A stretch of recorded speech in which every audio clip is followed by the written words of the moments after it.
Oh, hey there. Let me take a guess what you're thinking right now. Wow, that's one athletic and slender guy. What can he do? What's his secret? Oh, I'm sorry. That's just me when I look in the mirror every day. Looking good, you handsome motherfucker. Now, all joking aside, let me break it to you. There's no secret. I was overweight for the vast majority of my life, starting from about the third grade. That's when I started to put on weight. And it wasn't until the past year that I really decided to bear down, understand nutrition, and find a plan that I could stick with. And for me, that plan was the keto diet. So that's why I'm creating this video. I want to share with you my 1-year update and what I've learned over the past year eating high fat, low carb. Now, I did write a long blog post on my 1-year update that goes a little bit more in depth. So if you want to check that out, click this annotation here and that'll take you to my website. But let me get right into my background. So my name's Ray Del Vecchio, and I'm 5 feet 5 inches, 31 years old. My high weight was 201 pounds, and I'll never forget when I stepped on the scale. This was back in college. I'll never forget when I stepped on the scale and saw that, because I didn't think that I was more than about 190, 195. So that shocked me into just eating more whole foods. I went down to about 180 pounds, and then a handful of years ago, I followed another low-carb program, which led me to losing 30 pounds, but I got very complacent, and I ended up gaining back all the weight. That brought me to the keto diet, which I began in November 2015, which at that point I was 176 pounds, and today I weigh about 141 pounds, and for the last 6 months my weight has stuck within a real tight range of about 140 pounds to 143 pounds. And my low weight was actually 138. That was one morning where I measured that. But like I said, I've really maintained my weight within a tight range with the foods that I'm eating on a daily basis. Speaking of, let me get into the numbers. So for the first 6 months, I tracked everything I ate. And I ended up eating about 1,775 calories a day. And my macronutrient breakdown was 70% fat, 19% protein, and 11% carbohydrate, which for me ended up being about 50 grams total. So that's kind of what I was shooting for, about 50 grams total carbs per day. And a lot of those were vegetables and high fiber. So I would estimate, even though I wasn't tracking net carbs, I would estimate that I was having about 20 to 30 net carbs per day. Now, looking at weight loss, you can think about it in 3 distinct phases. And the first one is a deciding moment. Now, I don't think I've ever heard or read a weight loss story where people can't name the time or the day where they decided, this is it. I'm going to do this. I'm going to follow a weight loss plan, and I'm going to lose weight and get healthy. Now, that's what most people that are overweight think about every day, and maybe they even have that moment and follow it for a day or two, but I think your disgust, at least for me, the emotion was disgust. I think that has to boil over to a point where you actually are willing to go through pain and to go through a long-term plan to get what you want. Now, the next phase is when you're actually beginning to implement this plan and lose weight, and you're learning about yourself, about the foods that you're eating, about, why you're losing weight or not losing weight. And there's a lot of mixed emotions in this period, because within this is a lot of self-doubt. Even if your weight's going down, you're going to say to yourself, I don't know if I can sustain this. Am I really going to be able to do this? Can I lose another 10 pounds on top of this? Or the opposite, where you step on the scale and it's the exact same as the last time you stepped on it, and you get completely dejected. So these are tough emotions to deal with, and really this phase is about creating new habits to get over these negative thoughts in your head. So I really think this second phase is all about breaking old habits and creating new habits. And then you get into phase 3, where if you stick with the plan long enough, you're going to either get to your goal weight or get really close to your goal weight. And when this happens, there's another thing that comes into play, and that's overconfidence. Once you're really close to your goal weight, you start to think that you're infallible, that you can do no wrong, that you can go back to old habits, and because you have a healthy body right now, that your body's going to process it and handle it better. But that's usually not the case, and it's often a slippery slope, as I found, and that's how I failed the first time I lost a bunch of weight. I had a built-in cheat day every single week, and I ended up cheating more and more until I gained back all the weight over a period of months. And that brings me to my next point, which is if you're going to do a diet, you want to try and do one that's sustainable, that you actually can see yourself living and eating long term. I'm generally against short term diets or cleanses that run for a week or two because scientifically, there's probably not many studies that go into these like juice fasts or egg fasts. I think that time is better spent finding a sustainable diet and foods that you want to eat a month from now, a year from now, 2 years from now.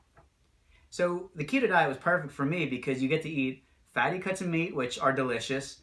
And I was a big green vegetable fan, like Brussels sprouts and broccoli.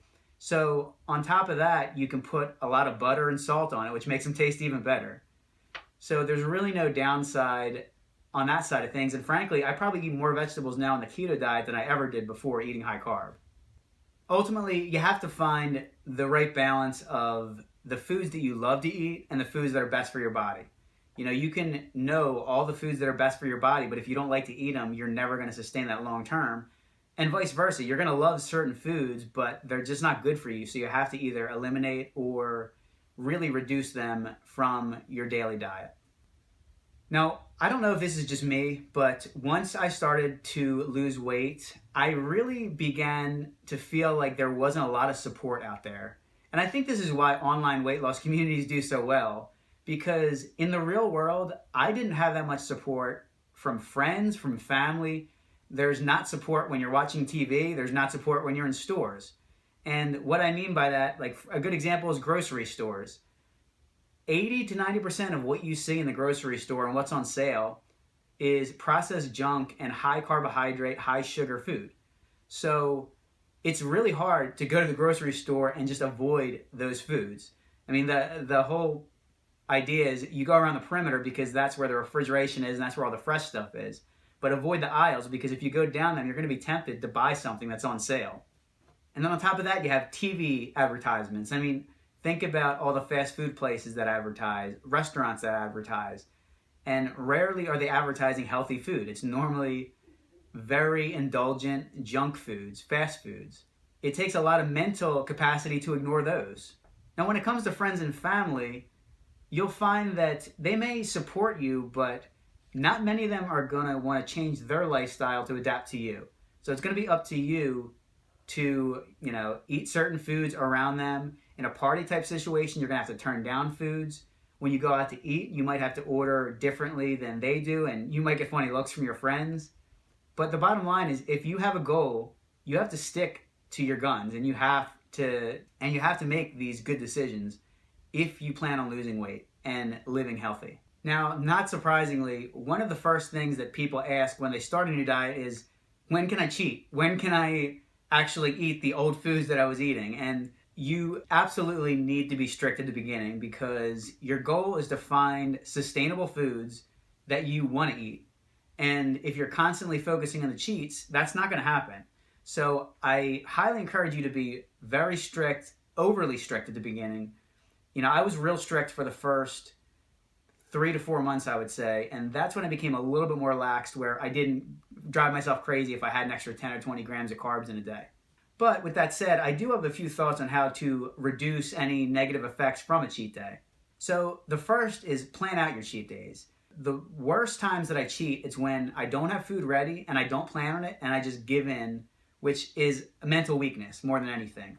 So you have to have good foods ready and prepared when you want to eat healthy at home, but plan out your cheat days in advance so that you can build around them, be more strict in the days before and after, and then you can give in and indulge guilt-free for, a meal or an entire day if you choose to do that. Now, one of the most important things on a cheat day is drinking enough water. And I have two thoughts on this. The one was through a bad experience. I learned the hard way that you have to hydrate properly before a cheat day, because what happens is when you have high carb foods, your body retains water. And on top of that, you need water to digest. So what happened to me was I went crazy one day, ate a ton of high carb foods, didn't drink enough water beforehand, and I got so bloated that I didn't want to drink water. I couldn't even stomach it. So my body needed water to help digest and like push that food through my system, but I felt so bloated that I couldn't do it. And I ended up throwing up because of how bad my stomach felt. And I felt relief immediately after, but ever since then, I've always made sure to drink plenty of water before I decide to cheat. And on the opposite end, I noticed that on the days after I cheat, I'm way thirstier in the morning and I can drink way more water. So normally I drink about 64 ounces before noon on a given day. On a cheat day, I could probably drink that same amount before 9 or 10 o'clock if I'm up at, say, 6 a.m. or 7 a.m. I mean, I absolutely chug water after cheat days, and I find that helps to get me regular and make me feel better the next morning and the next afternoon. Now, lastly, if you're going to cheat, you can always throw in a workout either before or after. So usually I'll either work out the next morning after a cheat night or a cheat day, or I'll do the opposite where I'll work out really hard and then within an hour or two after working out, that's when I'll eat my carbs. And doing so shuttles some of the carbs towards your muscles and replenishing the workout versus being stored as body fat. But in conclusion here, the one thing that I'm going to harp on is that the most important part of losing weight is not the food, it's not the diet, it's the habits. You have to break bad habits, bad eating habits, emotional eating habits, and you have to replace them with good habits and healthy foods that you love to eat and want to eat long term. Because without those habits in place, it's going to be really hard to succeed long term, and it's going to be really easy to fall back into old ways. So if you're interested in the keto diet, you think you want to give it a try, you want to see what it's all about, well, I created a 7-day meal plan to get you started. It's really going to take a lot of the thinking out of it. It comes with all the nutritional information and a full shopping list. So I highly recommend you go to my website to check that out. It's ketodietresults.com, and I'll include a link in the annotation in this video as well, so you can get a copy of that. Thanks a lot, everyone. And I want you to make today the day that you decide to get healthy.